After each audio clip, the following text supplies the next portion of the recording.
La sonnerie du téléphone fixe déchira le silence respectueux de l'appartement d'Élise, mais elle ne tressaillit pas, elle savait que la conversation, comme chaque dimanche, serait à la fois un réconfort et une blessure. Elle laissa l'appareil sonner une deuxième fois, le temps de poser délicatement sa tasse sur une pile de livres, puis décrocha d'un geste lent. La voix de sa fille, Camille, fusa à travers le combiné, vive et pressée, un courant électrique dans la quiétude automnale de son appartement du 14e arrondissement. « Maman ? Ça va ?» Élise ferma les yeux un instant, s'imprégnant du calme familier. Le décor autour d'elle ne bougeait plus depuis des années. Les bibliothèques en bois sombre croulaient sous le poids d'une vie de lecture, l'odeur de la cire d'abeille se mêlait à celle du café-filtre, et la lumière brumeuse de Paris filtrait à travers les grandes fenêtres, caressant les reliures usées et les bibelots chargés d'histoire. « Je vais bien, ma chérie. Et toi ? Ton week-end ? » Génial. On a fait un brunch incroyable près de Saint-Germain, il faut absolument que je te donne l'adresse. Puis un peu de shopping rue Saint-Honoré. Je suis épuisée. Camille parlait vite, sa vie un tourbillon d'activités qu'Élise peinait à imaginer. La conversation dura moins de 5 minutes, un résumé superficiel et haletant. Camille demanda si tout allait bien sans vraiment attendre la réponse, avant de conclure par le couperet habituel. « Je t'embrasse, maman, je suis en double fil. » Le clic de fin de communication laissa un vide encore plus profond qu'avant. Élise raccrocha, un sourire las flottant sur ses lèvres. Son regard erra vers la cheminée en marbre, où trônait une petite boîte à musique en argent, un peu ternie par le temps. Un cadeau de Camille pour ses 10 ans, acheté avec son propre argent de poche après des semaines d'économie. Élise se souvenait encore de la fierté dans les yeux de sa fille en la lui offrant. Où était passée cette petite fille, celle dont le plus grand bonheur était de faire plaisir à sa mère ? S'était-elle perdue dans les vitrines étincelantes de la rue Saint-Honoré ? Élise songea aux sacrifices, aux heures supplémentaires qu'elle faisait pour payer les leçons de danse de Camille, des leçons censées lui apprendre la grâce, pas l'arrogance. La petite ballerine de la boîte à musique restait immobile, une relique silencieuse d'un amour qui avait été simple et pur. Elle se rassit dans son fauteuil Voltaire, reprenant sa lecture du Monde, tandis que France Musique distillait une sonate de Bach. Son regard fut attiré par une photo jaunie sur son bureau, Camille et Mathieu, à l'âge de 8 et 11 ans, riant aux éclats sur une plage de Bretagne. Il lui serrait le cou, promettant dans un souffle d'enfant d'être toujours là pour maman. Une chaleur douce envahit sa poitrine, aussitôt chassée par une ironie glaciale. La promesse était restée sur le sable, effacée par la marée des années. Plus tard dans l'après-midi, le téléphone sonna de nouveau. Mathieu.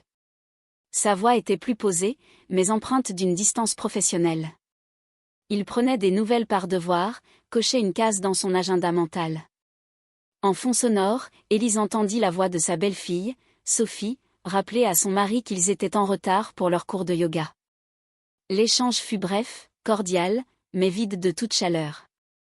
Il mentionna à peine ses propres enfants, les petits-enfants d'Élise. En raccrochant, Élise jeta un coup d'œil à une rangée de romans de Jules Verne.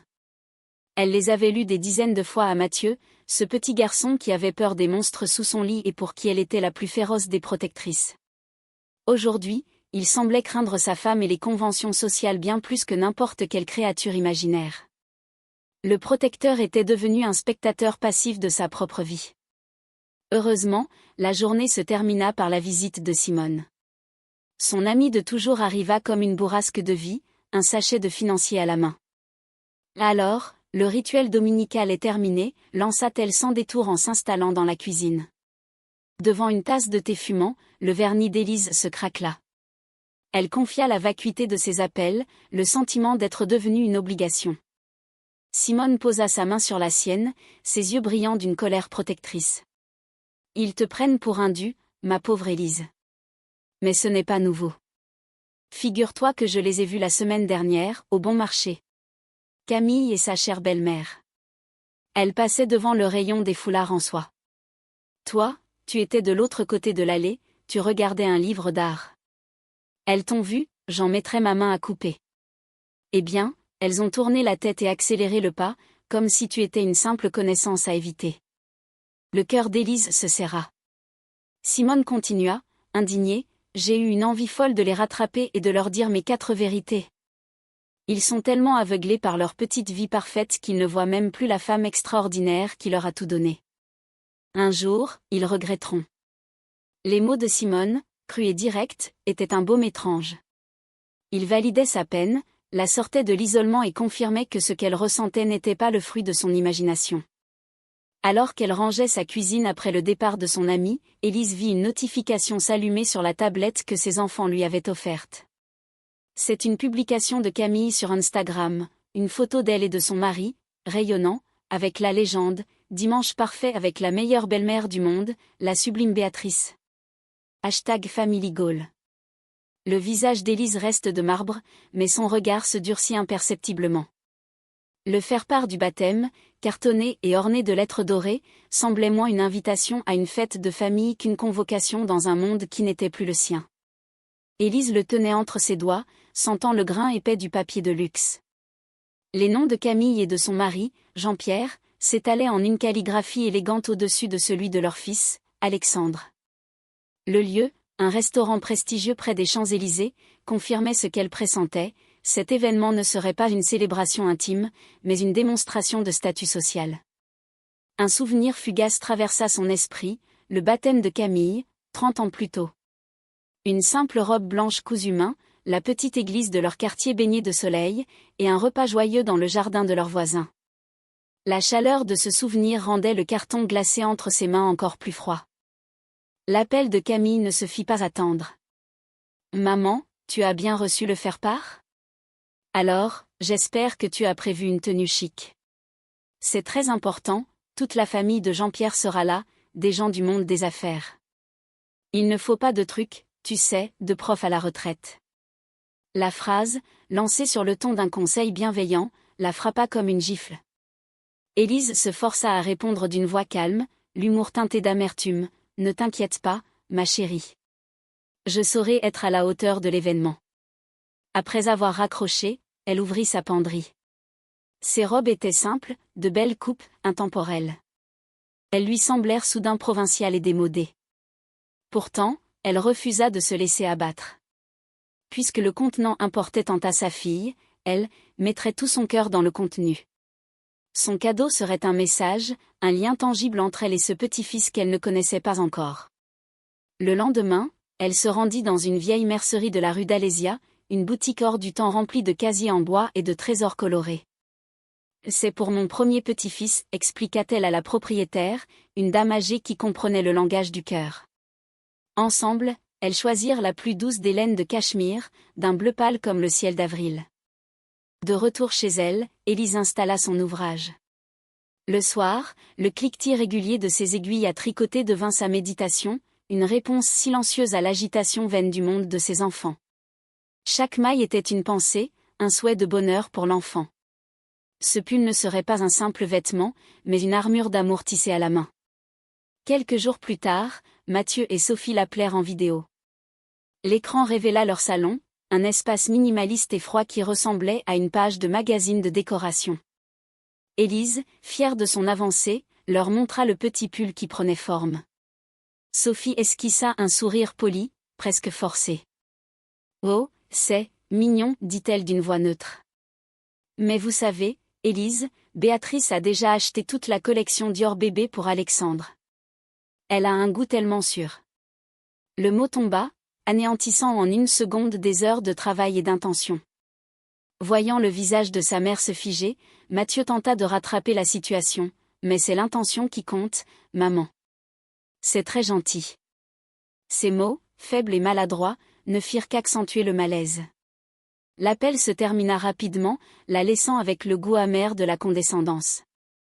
La veille du baptême, alors qu'elle pliait avec une infinie précaution le pull terminé dans sa boîte cadeau, son téléphone vibra. Un message de Camille, juste pour te prévenir, maman, ne sois pas vexée mais c'est Béatrice qui sera assise à la table d'honneur avec nous. C'est plus simple pour l'organisation. Tu seras à la table de la tante de Jean-Pierre. Bisous. Élise lut le message une fois, puis deux. Elle posa son téléphone, et son regard se porta sur le petit pull parfaitement plié, si doux, si plein d'un amour devenu soudain dérisoire. Pour la première fois, un doute glacial s'installa en elle. Ce n'était plus un doute, mais une certitude. En entrant dans le restaurant opulent, baigné de lumière et de conversations feutrées, Élise comprit qu'elle n'était pas seulement une invitée, mais une pièce rapportée, une anomalie dans le tableau parfait que sa fille avait voulu peindre. Le maître d'hôtel, un homme au sourire aussi impeccable que son costume, s'inclina légèrement. « Madame Harmon ? Bienvenue. Votre table est par ici. » Il la guida à travers un labyrinthe de nappes blanches et d'argenterie scintillante, le son de ses talons étouffé par l'épaisse moquette. Le message de Camille la veille n'était pas une simple information, c'était une sentence. Elle vit la table d'honneur, un long banquet où trônait déjà Camille, radieuse dans une robe de créateur, son mari Jean-Pierre, et bien sûr, Béatrice, impériale dans un tailleur de soie. Son propre chemin s'arrêta bien avant, à une table ronde excentrée, près d'une baille vitrée donnant sur une cour de service. La tante de Jean-Pierre, une vieille dame à l'ouïe défaillante, lui sourit vaguement. Élise s'assit, posa son sac et le paquet cadeau à ses pieds, et endossa le rôle qu'on lui avait assigné, celui de la figurante. Camille l'aperçut enfin et lui adressa un petit signe de la main, un geste rapide avant de se replonger dans une conversation animée avec sa belle-mère. Mathieu, lui, semblait éviter activement de regarder dans sa direction. Heureusement, Simone arriva quelques minutes plus tard, son visage affichant une indignation non dissimulée. « Non mais c'est une blague », murmura-t-elle en s'asseyant. « Ils t'ont mise au piquet ? Si ton mari voyait ça. » Élise posa une main sur son bras. « Laisse, Simone. Aujourd'hui, c'est la fête de mon petit-fils. C'est tout ce qui compte. » Mais sa voix manquait de conviction. Elle observait la scène, se sentant comme une anthropologue découvrant une tribu inconnue. Les rires étaient trop sonores, les sourires trop larges. Tout n'était que performance. Le repas se déroula dans une lente chorégraphie de plats sophistiqués et de vins millésimés. Élise mangeait peu, échangeant quelques banalités polies avec ses voisins de table. Elle sentait le poids des regards occasionnels venant de la table d'honneur, des regards curieux, peut-être un peu condescendants. Elle était la mère, la pièce d'origine, mais elle ne cadrait manifestement pas avec le produit fini. Au moment du dessert, un gâteau monumental fut apporté. Jean-Pierre se leva, tapa sur son verre et prononça quelques mots de remerciement. Puis ce fut au tour de Camille. Elle se leva, gracieuse, un verre de champagne à la main. Elle remercia les invités, puis son mari. Enfin, elle se tourna vers sa belle-mère, son visage s'illuminant d'une adoration presque théâtrale. « Mais je voudrais surtout remercier une femme exceptionnelle, sans qui rien de tout cela ne serait possible. Ma merveilleuse belle-mère, Béatrice. » Elle marqua une pause, laissant les regards converger. « Béatrice, tu es plus qu'une mère pour moi. Tu m'as accueillie dans ta famille, tu m'as guidée, tu m'as appris ce que c'est que d'être une femme du monde et une mère moderne. Tu es un modèle, et je sais que tu seras pour Alexandre la grand-mère parfaite qu'il mérite. » Les applaudissements crépitèrent. Béatrice s'essuya une larme feinte au coin de l'œil. Ce n'est qu'à la toute fin, comme une pensée après coup, que Camille ajouta « Et merci à ma mère d'être venue. » La phrase tomba dans un silence presque total, avant d'être noyée par une nouvelle salve d'applaudissements polis. Simone serra si fort son verre qu'Élise craignit qu'il ne se brise. Élise, elle, garda un visage neutre, un masque de calme parfait. Vint l'ouverture des cadeaux, apothéose de cette démonstration de richesse. Béatrice offrit à son petit-fils une montre de luxe, pour ses 18 ans, gravée à ses initiales. Les amis déballèrent des tenues de grands couturiers, des jouets en bois design, des chèques aux montants indécents. Puis vint le tour du petit paquet d'Élise, qui semblait bien modeste au milieu de cette avalanche de luxe. Camille le prit avec une hésitation visible. Elle défit le ruban, ouvrit la boîte et découvrit le pull en cachemire. Un silence curieux se fit. « Oh » dit Camille, avec un rire un peu trop haut, un peu forcé. « C'est adorable, maman. C'est traditionnel. » Le mot était lâché. Un mot qui, dans sa bouche, sonnait comme une insulte. Elle replia le vêtement avec une hâte presque méprisante et le posa à l'écart de la pile de cadeaux prestigieux, comme une relique embarrassante d'un autre âge, d'un autre monde. C'en était trop pour Simone. Elle se leva d'un bond, sa chaise raclant le parquet. Sa voix, claire et forte, trancha dans l'atmosphère feutrée. Traditionnel? Ce pull, c'est des centaines d'heures d'amour, ce que ton chéquier ne pourra jamais acheter, ma petite Camille. C'est le temps et la tendresse d'une mère, des choses dont tu as visiblement oublié la valeur. Un scandale. Le silence devint glacial. Camille, le visage écarlate, bafouilla, « Simone, je vous en prie, ne gâchez pas la fête. » Béatrice lança à Simone un regard assassin, un concentré de mépris de classe. Mathieu, blême, se précipita vers l'ami de sa mère. « Simone, s'il te plaît, assieds-toi. » Mais au milieu de ce chaos naissant, Élise se leva à son tour. Lentement. Tous les regards se tournèrent vers elle. On s'attendait à des larmes, des cris, des reproches. Il n'y eut rien de tout cela. Élise ne dit rien. Elle ne regarda personne. Avec un calme olympien, elle ajusta sa robe, posa délicatement sa serviette sur sa chaise, à côté de son assiette à peine touchée. Puis, d'un pas lent mais assuré, elle tourna le dos à la table d'honneur, à ses enfants, à son petit-fils, et traversa la salle sous le regard stupéfait de tous les invités. Chaque pas était mesuré, plein d'une dignité nouvelle et terrible. Elle ne fuyait pas. Elle se retirait. Elle reprenait ce qu'on lui avait refusé, le respect. La lourde porte du restaurant se referma derrière elle dans un silence de mort. Notre histoire atteint un point culminant chargé d'émotions. Le départ silencieux et digne d'Élise est un moment puissant, qui, nous l'imaginons, vous a touché. Si vous êtes toujours avec nous et que vous ressentez de l'empathie pour Élise, merci de commenter avec le chiffre ci-dessous pour nous montrer votre soutien.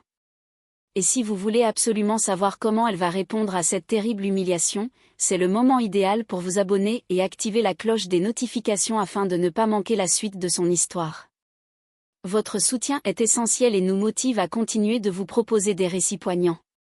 Maintenant, découvrons ensemble comment Élise va commencer à reprendre le contrôle de sa vie.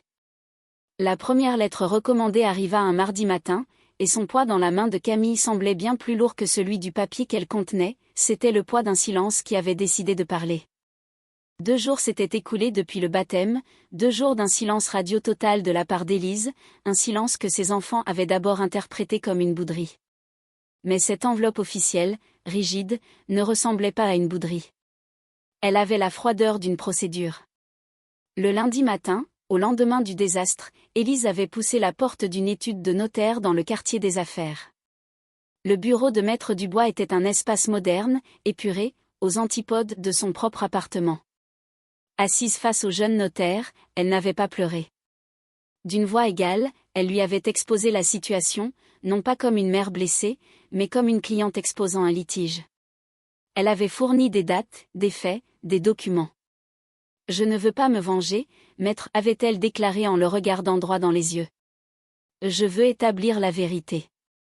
Je veux un bilan, factuel et incontestable. » Maître Dubois, habitué aux drames familiaux, était resté un instant silencieux, impressionné par la dignité et la détermination de cette femme. Il avait hoché la tête. « Très bien, Madame Harmon. Nous allons faire un état des lieux, comme vous le souhaitez. » Le résultat de cet état des lieux était maintenant entre les mains de Camille. Elle déchira l'enveloppe et en sortit un dossier soigneusement relié, au titre imprimé en lettres capitales, relevé des contributions parentales, 2010 à 2025. Page après page, un tableau méticuleux détaillait tout, le loyer de son premier appartement payé pendant 1 an, le prêt étudiant remboursé, l'apport pour l'achat de sa voiture, l'aide pour lancer sa première entreprise qui avait fait faillite, les innombrables factures et dettes épongées sans un mot. Chaque ligne était justifiée par une copie de relevé bancaire ou de documents officiels. Le total, calculé au bas de la dernière page, était astronomique. Un chiffre à 6 zéros qui représentait le véritable coût de sa vie d'adulte. Son téléphone fut presque jeté contre le mur. Elle composa le numéro de sa mère, les doigts tremblants de rage. « Mais c'est quoi ce cirque » hurla-t-elle dès qu'Élise décrocha. « Tu veux me faire un procès ? C'est ça ? Après tout ce que tu as fait pour moi, tout l'amour que tu m'as donné, tu me jettes ça à la figure comme une vulgaire comptable ?» La voix d'Élise à l'autre bout du fil était d'un calme terrifiant. « Je ne te jette rien à la figure, Camille. Je te présente les faits. C'est un document informatif, une clarification. Tu semblais confuse sur la nature de ma contribution à ta vie. J'ai pensé que les chiffres t'aideraient à y voir plus clair. Me clarifier? Mais tu essaies de me faire culpabiliser, de me faire du chantage. La culpabilité est une émotion, Camille. Et les émotions ne nous ont menés nulle part. Ceci est un document financier. Lis-le comme tel. Plus tard dans la journée, ce fut au tour de Mathieu. Il avait reçu le même dossier. Sa réaction fut différente, plus insidieuse. « Maman, j'ai reçu ton document », commença-t-il d'une voix qui se voulait apaisante. « Je ne comprends pas. C'est une erreur? C'est pour nous faire réagir? Si c'est à cause du baptême, Camille est sincèrement désolée, tu sais. » Élise le coupa net, sans élever la voix. Le baptême n'était pas la cause, Mathieu. C'était le symptôme d'une maladie qui dure depuis des années. Et non, ce n'est pas une erreur. Alors parlons-en, maman. On vient te voir, on s'explique, on arrange les choses. Un court silence. Puis la voix d'Élise tomba comme un couperet, précise et froide. Il n'y a plus rien à arranger.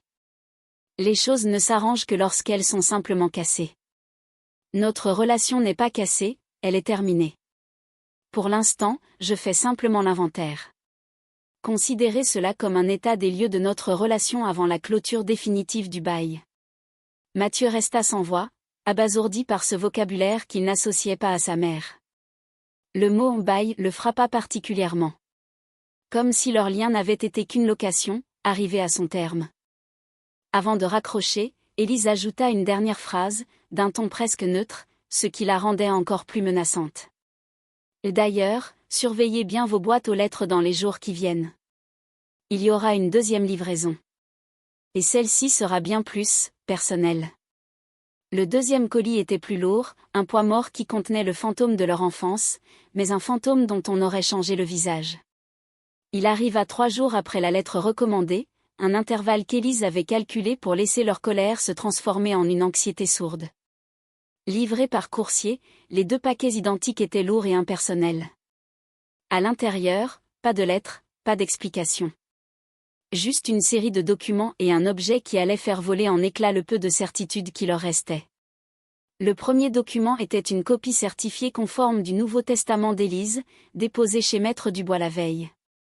Les termes étaient clairs, rédigés dans un jargon juridique qui ne laissait aucune place à l'interprétation.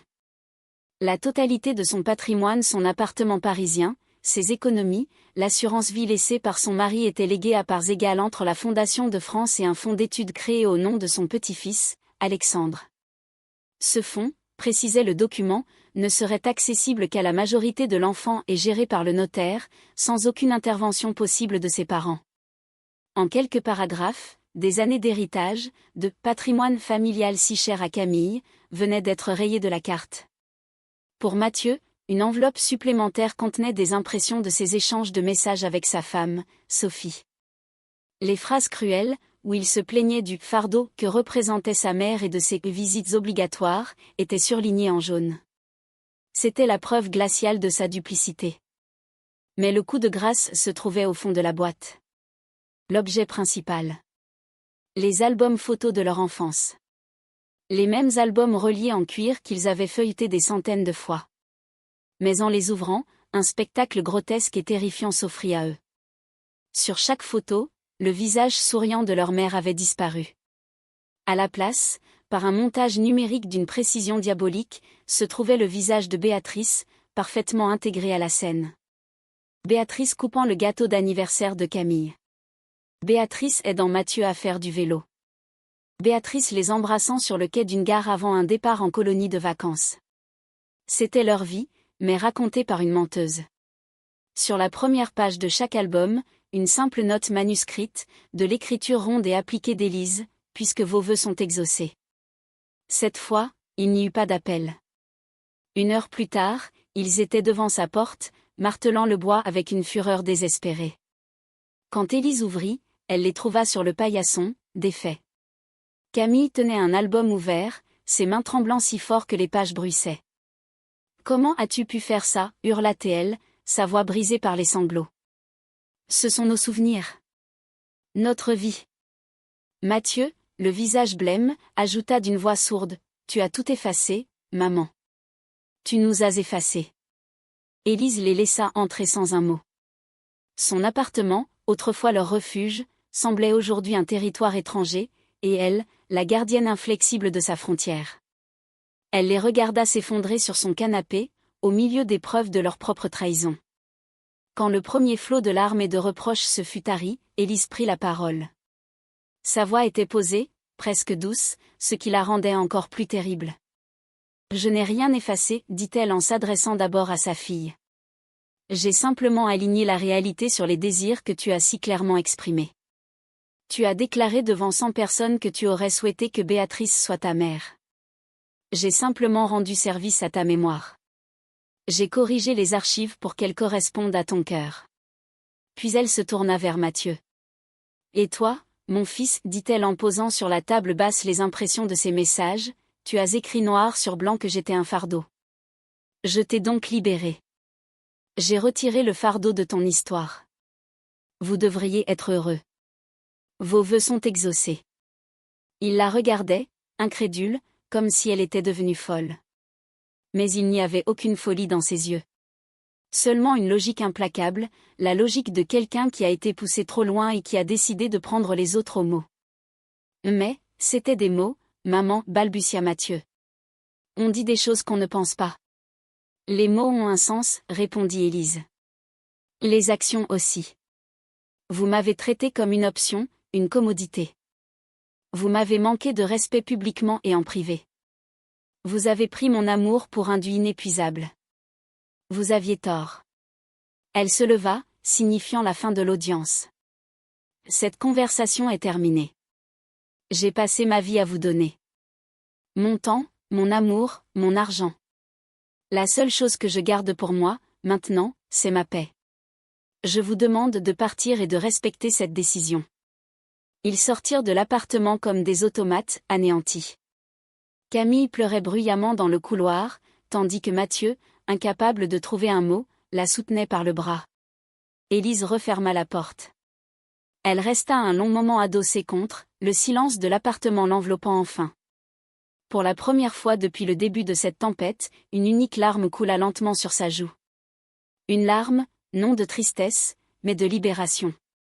Les années qui suivirent eurent la douceur d'une page blanche, une histoire qu'Élise pouvait enfin écrire pour elle-même, loin du bruit et de la fureur d'un amour qui l'avait presque dévorée. La première chose qu'elle fit fut de vendre l'appartement du 14e arrondissement, cet écrin de souvenirs devenu trop lourd. Elle acheta une petite meulière avec un jardin en banlieue parisienne, un lieu baigné de lumière où le silence n'était plus celui de la solitude, mais celui de la paix. Le silence des livres qu'elle lisait sur sa terrasse, le silence des fleurs qui poussaient sous ses soins attentifs. Le silence d'une vie choisie. Fidèle à sa nature, elle ne resta pas inactive. 3 jours par semaine, elle se rendait dans un centre associatif où elle était bénévole pour des cours d'alphabétisation. Voir le visage de ses élèves, des adultes de tous âges et de tous horizons, s'illuminer lorsqu'ils déchiffraient leurs premiers mots lui apportait une joie simple et profonde, une joie qui ne demandait rien en retour. Elle renoua avec de vieux amis, voyagea en Italie avec Simone, et se découvrit une passion pour la photographie. Sa vie n'était pas vide, elle était pleine, mais différemment. Pleine d'elle-même. De ses propres désirs. Elle n'eut aucune nouvelle directe de ses enfants. Elle avait changé de numéro de téléphone et ne consultait plus les réseaux sociaux. C'est Simone, lors de leurs thés hebdomadaires, qui lui servait de chroniqueuse involontaire. 1 an après la rupture, elle lui apprit le décès brutal de Béatrice, foudroyée par une crise cardiaque. Élise accueillit la nouvelle avec une gravité polie, mais sans tristesse. Elle n'avait jamais rien eu contre cette femme, qui n'était que le symptôme du mal-être de ses enfants. Près d'1 an plus tard, une autre nouvelle tomba, Camille et Jean-Pierre avaient divorcé. Sans le soutien financier et le carnet d'adresses de sa belle-mère, l'entreprise de Camille avait périclité, et son mariage n'y avait pas survécu.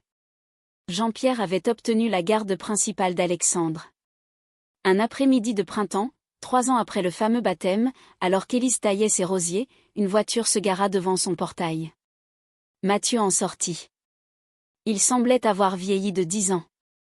Ses cheveux avaient grisonné, ses épaules étaient voûtées. Il s'avança avec l'hésitation d'un étranger. « Maman, dit-il d'une voix lasse. » Élise posa son sécateur. « Mathieu. » Quelle surprise. Il regarda autour de lui, le jardin en fleurs, la petite maison bien entretenue.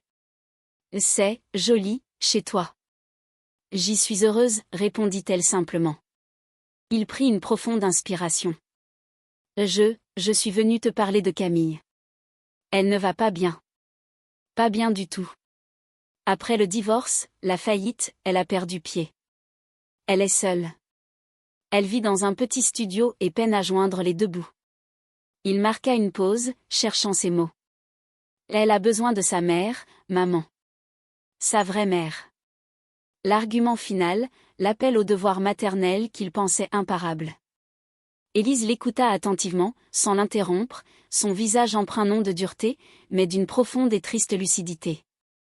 Quand il eut fini, elle répondit avec une douceur qui le désarma. « Je suis et je serai toujours votre mère, Mathieu. L'amour d'une mère pour ses enfants ne s'éteint pas. C'est un fait, une part de moi. Mais l'amour ne donne pas le droit de détruire. Et le pardon, ce n'est pas effacer l'ardoise pour que tout recommence comme avant. C'est comprendre la leçon. » Elle fit un pas vers lui, son regard plongeant dans le sien. « La leçon, pour vous, elle commence maintenant. Vous êtes des adultes. Vous devez apprendre à vivre avec les conséquences de vos choix, comme j'ai moi-même appris à vivre avec les vôtres. Ma porte ne vous sera jamais fermée si vous avez besoin d'un verre d'eau, mais je ne serai plus votre filet de sécurité, ni votre pansement émotionnel. Mon amour pour vous est inconditionnel, mais ma présence à vos côtés, elle, ne l'est plus. » Elle le raccompagna jusqu'au portail. Il se retourna une dernière fois, un reste d'espoir dans le regard, espérant un signe, une faille dans sa résolution. Mais il ne vit dans les yeux de sa mère qu'un amour immense et distant, comme celui d'une étoile lointaine. Un amour qui éclaire, mais ne réchauffe plus. « Je vous souhaite du courage, à tous les deux, dit-elle simplement avant de refermer doucement le portail. Elle le regarda s'éloigner, non avec colère ou triomphe, mais avec une lointaine pitié. Puis, elle tourna le dos à la rue, à ce passé qui ne pouvait plus l'atteindre. Elle retourna à ses rosiers, le soleil de fin d'après-midi réchauffant son visage. Elle respira le parfum des fleurs, un parfum de paix et de liberté. Elle était enfin libre.